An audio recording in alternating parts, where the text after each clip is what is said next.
ఏంటి మమ్మీ, దేవుడంటే నీకు అంత ఇష్టమా?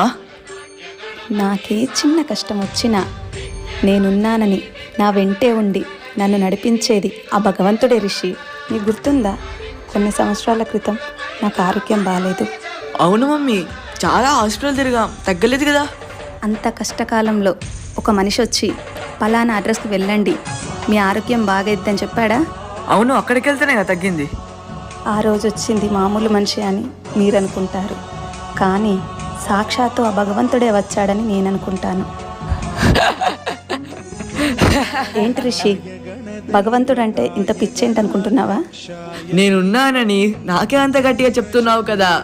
మమ్మీ మమ్మీ, అక్కడ వినాయకులు మంచిగా ఉన్నాయి.